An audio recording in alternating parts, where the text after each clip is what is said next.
E o ministro das Relações Institucionais, Alexandre Padilha, orientou os líderes do governo no Congresso para agora apoiar a instalação da CPMI dos ataques do dia 8 de janeiro. A Berenice Leite tem mais detalhes agora, até porque a sessão está marcada para a semana que vem. É isso, né, Berenice? Bem-vinda uma vez mais. É isso, Piotr. Está confirmado para a semana que vem, no dia 26 de abril, a sessão do Congresso, que deveria ter acontecido agora no dia 18, nesta semana, porém foi adiado. E em virtude de todas essas mudanças, na última quarta-feira, no dia de ontem, exoneração de ministro do GSI, vazamento de imagens do Palácio do Planalto, a pauta esquentou e até mesmo mudou a opinião não só do governo, que não queria a instalação da CPMI, como também, hoje, agora há pouco, inclusive, o presidente do Senado, Rodrigo Pacheco, ele tuitou na sua rede social que isso já deveria ter sido feito há muito tempo, né? Mudanças de opinião. Inclusive, hoje pela manhã, teve essa reunião no Palácio do Planalto com os líderes do governo aqui no Congresso e o ministro Alexandre Padilha, das Relações Institucionais. Ele declarou que sim, o governo vai apoiar e vai atuar, vai para o embate se de fato, e ao que tudo indica, será instalada a comissão mista de inquérito para investigar os atos no dia 8 de janeiro. O que mais disse Padilha? Bom, ele falou que se trata de teoria da conspiração, achar que o poder público possa estar envolvido e até mesmo ser responsável pelas invasões no dia 8. Vamos acompanhar um trecho do que ele disse. O vazamento editado dessas imagens cria uma nova situação política. Na minha opinião, será a CPMI que vai apurar o golpe e o atentado terrorista do dia 8 de janeiro. Caso seja feita essa leitura, na próxima sessão no Congresso, nós apoiaremos a instalação. Vamos orientar os líderes dos partidos da base a indicar membros para essa CPMI.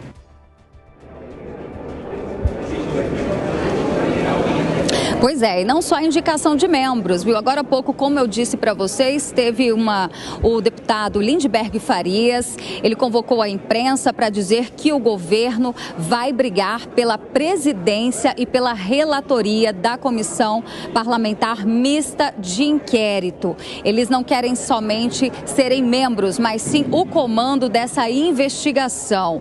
Por outro lado, existe os parlamentares da oposição, o próprio deputado André Fernandes, que deu início, à coleta de assinaturas. Existe, inclusive, com o pessoal aqui, os parlamentares com quem eu conversei, dizem que existe aí um rito de que, geralmente, quem é o autor do requerimento, ele ganha ali uma cadeira ou na relatoria ou na presidência, mas isso não é uma regra. E o próprio deputado Lindbergh Farias, que conversou agora há pouco aqui com a gente, disse que o deputado André Fernandes não é a melhor pessoa para ser relator nem para ser presidente, porque tem processos no STF, que o próprio partido PL deveria pensar bem se vai indicar ele como membro da comissão, Os ânimos já começam a se esquentar antes mesmo da CPMI, na verdade, ser instalada. E a gente percebe que o embate já começou,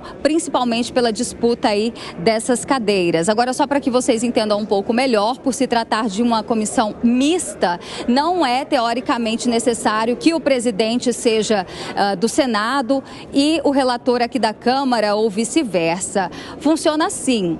Os líderes de partidos indicam, alguns deputados para serem membros. Depois da indicação dos membros, entre eles fazem uma eleição para escolher o presidente da comissão. Os membros indicados, então, pelos líderes partidários vão eleger um presidente e o presidente é que escolhe o relator. Então, presidência e relatoria já estão automaticamente atreladas. A gente vai perceber agora, nesses próximos dias, se a articulação articulação, pela formação daqueles dois grandes blocos aqui na Câmara, agora vão ter efetividade, ou se eles podem até mesmo ter aí o seu primeiro ruído, né? Vai ser aí uma espécie de experiência onde a gente vai poder já testar os ânimos aqui dentro da Câmara dos Deputados e também lá no Senado. E a gente segue acompanhando. O que eu posso dizer também é que aumentou o número de parlamentares, né, que aderiram à CPMI. De ontem para hoje, em virtude dessas imagens que vazaram, Piotr, mais de 30 parlamentares assinaram para a instalação da CPMI, totalizando agora 218 deputados e 37 senadores. Volto com você. Muito obrigado, Berenice. Bom, o deputado Lindenberg disse que o deputado do PL, autor, já vou voltar, Berenice, mas o autor do pedido de CPI não poderia ser presidente ou, por exemplo, relator da CPI, porque ele teria processos no Supremo Tribunal Federal. E alguém que, por exemplo, tem condenação em 3 instâncias da Justiça por corrupção? Bom, depende do CEP, da Justiça Federal, mas vamos lá. Berenice, vamos lá. E como é que fica exatamente agora essa frente parlamentar agropecuária que se reuniu com o presidente da Câmara? É isso também, né? É isso, já para a gente introduzir esse assunto, é importante que vocês saibam que há possibilidade de ter até 5 CPIs ao mesmo tempo. E aqui dentro da Câmara dos Deputados foi protocolada a CPI do MST, em virtude do Abril Vermelho, né, do avanço aí no número de invasões em propriedades privadas no Brasil. De fevereiro até abril, segundo a FPA, já são aí cerca de 42 propriedades invadidas pelo MST. Eles estão agora se movimentando e a liderança, os líderes, na verdade a diretoria, essa é a melhor palavra, se reuniu com o presidente da Câmara, Arthur Lira, pois depende dele. Essa CPI é da Câmara dos Deputados, então depende de Arthur Lira ler o requerimento durante uma sessão plenária para essa CPI ser instalada. E segundo o presidente da FPA, o deputado federal Pedro Lupion, Arthur Lira sinalizou e se comprometeu a não só ler o requerimento, né, para dar seguimento a essa investigação, às invasões de propriedades privadas que aumentaram aí neste ano de 2023, como também se comprometeu a dar mais atenção, já que foi marcado para o dia 12 de junho no STF, uma outra pauta que interessa o setor agropecuário, que diz respeito ao marco temporal, à demarcação de terras aqui no Brasil, onde está em jogo se 20% do território brasileiro será considerado como território indígena. São 2 assuntos importantes e, como eu disse, a promessa, segundo o presidente da FPA, é que Arthur Lira vai ler também o requerimento da CPI do MST. Portanto, pelo menos 2 comissões de investigação aqui no Congresso devem acontecer simultaneamente, Piotr. Muito obrigado, Berenice, até porque as 2 se fazem absolutamente necessárias. Com relação à CPMI do dia 8, o senador Esperidião Amin publicou agora no Twitter dele o seguinte: pedimos nesta quarta, ontem, né, ao presidente do Senado, Rodrigo Pacheco, que seja solicitada ao Gabinete de Segurança Institucional a derrubada do sigilo do relatório reservado com informações da Agência Brasileira de Inteligência sobre o período que antecedeu os atos do dia 8 de janeiro. Ou seja, para saber exatamente quais foram as informações que o governo tinha, porque essa é uma discussão, inclusive, que vai ser também tratada nessa CPMI, que vai ser instalada agora, inevitavelmente vai ser instalada na semana que vem. Ou seja, agora a ideia é justamente quebrar sigilo de tudo para ter informação sobre tudo o que de fato aconteceu. O general que apareceu nas imagens ontem é um general da confiança do Lula, não é um general do Exército, ele é da reserva, né? Mas é da confiança do presidente Lula, que trabalhou com o presidente Lula, que era funcionário, assessor de primeiro escalão do presidente Lula, escolhido por ele do Gabinete de Segurança Institucional. Ele aparecia lá ao lado de vândalos, dentro do Palácio do Planalto, abrindo a porta, enfim, sem dar voz de prisão automática para todos aqueles. Não havia exatamente um movimento para combater o movimento, é isso que chamou a atenção. Bom, vamos conversar com o Zé Maria Trindade, que ele está conosco, tem mais informações lá em Brasília, até porque esse caso do Gabinete de Segurança Institucional chama atenção e o que foi exatamente o que destravou a CPMI. Agora é inevitável, né, Zé? Não há a menor chance dela não acontecer a partir da semana que vem, né? A conversa e a disputa agora é pelo plenário, pelo domínio da CPI. Muito boa tarde, Piotr. Boa tarde a todos. Olha, Piotr, hoje eu conversei com alguns articuladores da CPI que querem, inclusive, fechar o requerimento que vem recebendo novas assinaturas, 8 só hoje, né? Dizendo o seguinte, que os que chegaram primeiro terão prioridade, exatamente porque estão vendo a manobra do governo na tentativa de controlar o plenário da CPI. Qual é o critério? Os partidos e os blocos indicam integrantes da CPI. Acontece que em alguns partidos, como por exemplo União Brasil, existem governistas e existem deputados e senadores de oposição. E tudo depende ali do líder. Se o líder indicar só governista, ou seja, a maioria vai para o governo. E aí há um domínio do plenário, como aconteceu naquela CPI fatídica, né, da pandemia, onde o presidente foi governista, Otto Alencar, o relator foi Renan Calheiros, ou seja, uma farra. E há agora uma expectativa de que o governo vai tentar repetir a CPI da pandemia na CPI do dia 8, né? E isso a oposição não quer deixar. Hoje houve 2 reuniões importantes, uma no Senado e outra na Câmara dos Deputados, exatamente para definir quem vai para a comissão. Eles defendem que cada partido indique os integrantes que assinaram o requerimento e em primeiro lugar, ou seja, pela ordem de assinatura no requerimento. Esta é a demanda, esta é a luta. Mas nos bastidores me disseram que o presidente da Câmara, Arthur Lira, é que vai dominar esse processo, porque de acordo à indicação dos blocos e dos partidos, é que vai ficar o plenário da CPI, para se ter uma ideia. Os autores do requerimento de CPI defendem que o senador Eduardo Girão seja o presidente da CPI do dia 8, né? Mas isso aí vai depender, evidentemente, da formação. Logo depois da indicação, que está marcada para o dia 26, a leitura do requerimento, a partir daí os partidos estão aptos e serão requisitados para indicar os seus integrantes, a partir da leitura no plenário do Congresso Nacional. Agora o governo já está procurando o requerimento para assinar e quer participar. E aí os partidos indicando, a gente fica sabendo qual é a composição da CPI. E o mais interessante, Piotr, é que na Comissão de Segurança Pública da Câmara dos Deputados, que é uma comissão permanente, também há uma tentativa de investigação.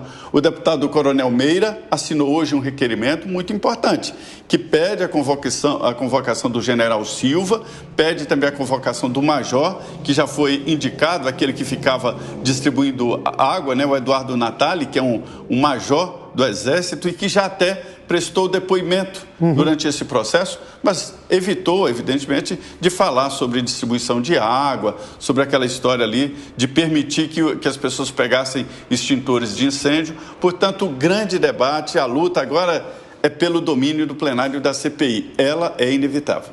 Ô Zé, rapidamente, os partidos que tiveram essa ideia, os parlamentares que estão lá primeiro, eles conseguem fechar novas adesões, fechar para novas adesões dessa CPI ou não? Conseguem, mas é só não dando o requerimento para assinar, mas isso não adianta muito não, porque o regimento interno dá aos líderes dos partidos políticos a autonomia para indicar os integrantes, mesmo que não tenha assinado o requerimento, né? E pode, inclusive, trocar durante a CPI, para se ter uma ideia.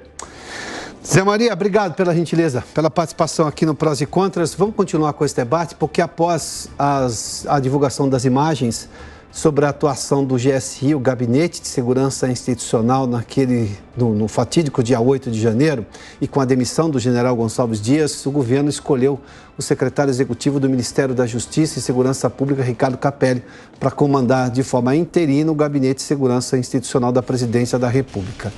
Ele será ouvido, o Gonçalves Dias, né, o ex-ministro, será ouvido pela Polícia Federal e o governo diz que agora apoia essa CPMI sobre o 8 de janeiro. Para analisar este momento estão conosco os advogados Fábio Tavares Sobreira e também Adib Abduni. Senhores, sejam bem-vindos. Quem tem razão? Doutor Sobreiro, eu vou começar com o senhor. Do jeito que nós estamos vendo a situação, e claro, aquelas imagens todas, elas até o momento já se parecem definitivas como provas cabais ali, no mínimo de envolvimento do GSI ou de uma atuação do GSI não republicana, não correta, não prevista no arcabouço legal que determina como o GSI tem que funcionar dentro do governo? Piotr, boa tarde, meu querido colega Adip, a nossa audiência. Piotr, é muito grave as imagens e, por si só, não adianta esse discurso. A sociedade brasileira não é boba.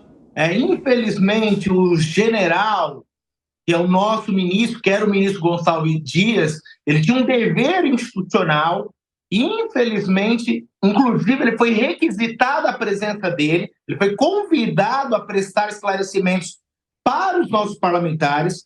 Ele não se apresentou. Ele literalmente apresentou um atestado médico e no final do dia, à noite, ele convoca, ele literalmente deu uma exclusiva para uma rede de televisão. E trouxe no seu discurso que ele estava auxiliando as pessoas para serem presas no segundo andar. É óbvio que não cabe a mim entrar no mérito, devemos observar o devido processo legal, só que as imagens por si só condenam o general. Uma questão muito simples. Eu convido qualquer autoridade, qualquer pessoa a tentar invadir, por exemplo, o Tribunal de Justiça do Estado de São Paulo, o TJM, a Assembleia Legislativa ou qualquer órgão público. A Força de Segurança Pública desses locais deve agir prontamente. E prontamente quer dizer o quê? Prendê-las em flagrante. Principalmente sabendo que ao lado estava o gabinete presidencial. Então, o general tem muito que explicar. Com absoluta certeza, essa conduta não representa a nossa honrosa Forças Armadas, Aeronáutica, Marinha ou Exército. E eu lamento muito que alguns jornalistas estejam divulgando, como eu tive acesso a um artigo de uma revista muito famosa, dizendo que as Forças Armadas precisam, sim, ser monitorada. É lamentável. Não podemos jamais generalizar o trabalho das Forças Armadas, mas terá que explicar e muito, ainda mais sabendo que o general é o homem de confiança do presidente Lula. Mas eu também não é estranho, né, Piotr? Eu tenho certeza absoluta que o nosso presidente vai dizer: eu não vi, não sabia, não sei o que aconteceu, como tudo que acontece na carreira do senhor Luiz Inácio Lula da Silva. Vamos lá, só para fazer uma menção rápida aqui, porque quando a gente fala ministro de Estado, era o caso do Gonçalves Dias, o ministro do Gabinete de Segurança Institucional, esse é um nome bonito. Na verdade, a explicação é assessor de primeiro escalão do presidente da República. O fato dele ser das Forças Armadas, ser um civil ou não, ele é assessor do presidente, ele cumpre ordens do presidente da República, funciona, é ao presidente que ele se reporta. Doutor Adib, seja bem-vindo também. Eu vou fazer o mesmo questionamento. O senhor acha que as imagens já são, por si só, eloquentes da culpa do GSI neste caso? Boa tarde também ao Piotr e também ao meu colega e a todos os seus telespectadores. O que eu entendo é lamentável, até indo de encontro até o que o colega disse, é que infelizmente nós temos aí, o que é o GSI, né? O GSI é o gabinete institucional, é a segurança, principalmente do presidente, do palácio, ou seja, é a inteligência da estrutura de segurança. Não pode, por exemplo, ser conivente a qualquer esquema criminoso. Ele deveria realmente agir, não poderia deixar que essas pessoas transitassem de forma tão tranquila, né, e absurda, porque acaba por até desprestigiar a própria segurança do presidente, que corre o risco. O presidente poderia até correr risco, né? Seja quem for o presidente, ele tem o GSI, em qualquer lugar que ele vai se deslocar, ele precisa passar para o GSI ainda vai no local, faz toda a verificação. Imagina no próprio prédio, sim, Palácio Planalto, dos três poderes. Então, vejo aí, condenar, a gente diz o seguinte, que ela é bem suspeita e pode sim levar, é uma prova tranquila de que realmente não há bandeira política esses ataques, se é de direita, se é de esquerda, revela aí que tem alguma participação ou conivência com o GSI que estava no comando. Eu vou colocar aos senhores agora uma situação que é muito clara, até para ser comparada a momentos anteriores aqui da história brasileira. Eu tenho sim uma CPMI que parece inevitável, vai ser instalada na próxima quarta-feira. Tem uma briga agora porque o governo entendeu que quer fazer parte da CPMI para tentar controlar. É uma redução de danos, é um projeto, é uma ideia de redução de danos, porque a CPMI vai colocar muita coisa ali, vai desnudar muita coisa. E eu li há pouco, inclusive, que o senador Esperidião Amin já está pedindo a quebra dos sigilos, inclusive da comunicação dos órgãos de inteligência brasileiros anteriores exatamente ao dia 8, ou seja, para saber que tipo de informação chegou no governo e se o governo tomou ou não as medidas cabíveis diante da ameaça que parecia clara, as informações são essas, e que o governo começou a jogar culpa em todo mundo. O ministro da Justiça fez isso como um discurso quase que parecia exatamente uma profissão de fé dele. Não, a culpa é de todo mundo, menos do governo. Essas imagens já começam a colocar esse argumento muito em dúvida. Agora, paralelamente ao que aconteceu na época da pandemia, tinha sim uma CPMI funcionando, mas a gente viu um Supremo muito atuante também. Doutor Sobreira, eu vou começar com o senhor. O senhor acha que, independentemente do trabalho de investigação parlamentar, ou seja, dentro do Congresso Nacional, com essa comissão parlamentar mista de inquérito, nós teremos também um Supremo atuante neste caso, que nós estamos falando de um caso em que houve depredação de patrimônio público, que pode ter gerado ali omissão de autoridades, e omissão de autoridade pública tem nome específico na legislação, né? É quem não cumpriu a sua função. O senhor acha que teremos também, neste caso, em que, desse momento, pode gerar culpa no governo atual, uma atuação mais diligente por parte do Supremo? Piotr, eu vou um pouco mais além. Nós não estamos tendo, na verdade, porque o próprio ministro Alexandre de Moraes, na data de ontem, ele praticamente antecipou o mérito em relação ao general, quando ele chamou de incompetente e disse que a omissão é patente. Consequentemente, ele vai ter que enquadrar, já que o discurso do STF, crimes contra o Estado Democrático de Direito, terroristas que não estão sequer enquadrados no conceito da lei, o general vai ter que responder pela via da omissão. Só que o STF, ontem mesmo, o ministro, ele colocou no despacho dele, cobrando o governo federal, porque por 2 vezes o ministro despachou e pediu: eu quero as imagens, eu quero que o governo federal se manifeste e cumpriu integralmente o despacho. Então o rigor não é o mesmo. E isso serve também para o nosso Ministério Público, que a nossa Constituição é muito clara. O Ministério Público é uma instituição séria, essencial e dotada de autonomia.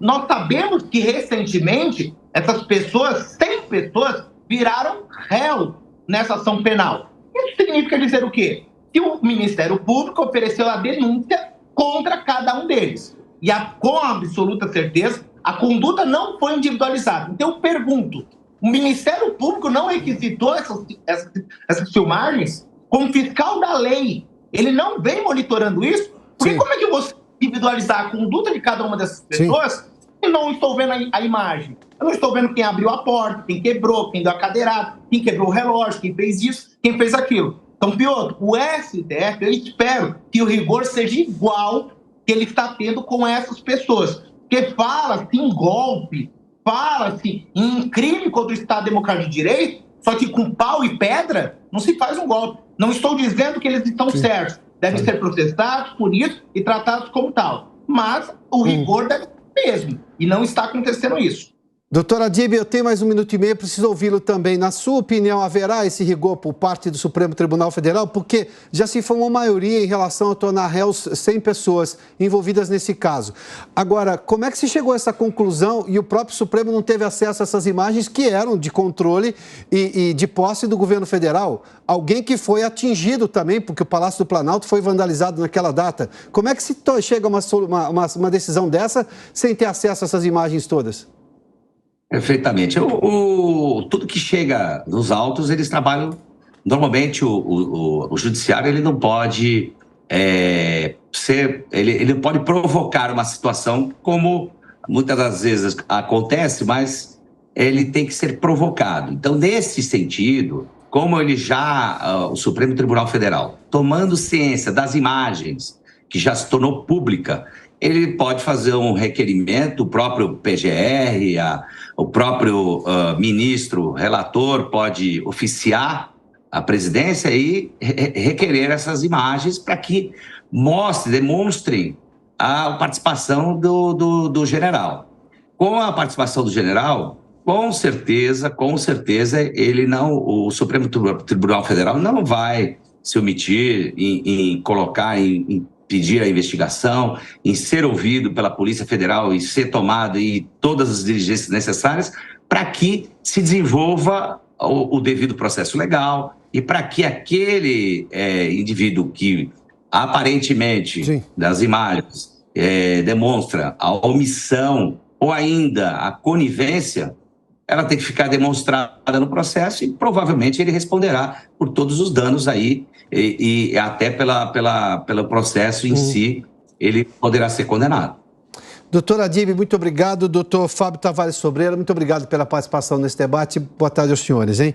Até porque muita informação que o GSI deve ter providenciado à Justiça serviu para culpar essas pessoas todas e, obviamente, para compor o processo contra essas pessoas que agora foram feitas réus por decisão já de maioria do Supremo Tribunal Federal. Só que o GSI está envolvido, segundo o que mostram essas imagens. É esse envolvimento que está sendo investigado a partir de agora e que precisa ser apurado. O Gabinete de Segurança Institucional da Presidência da República, no caso do dia 8.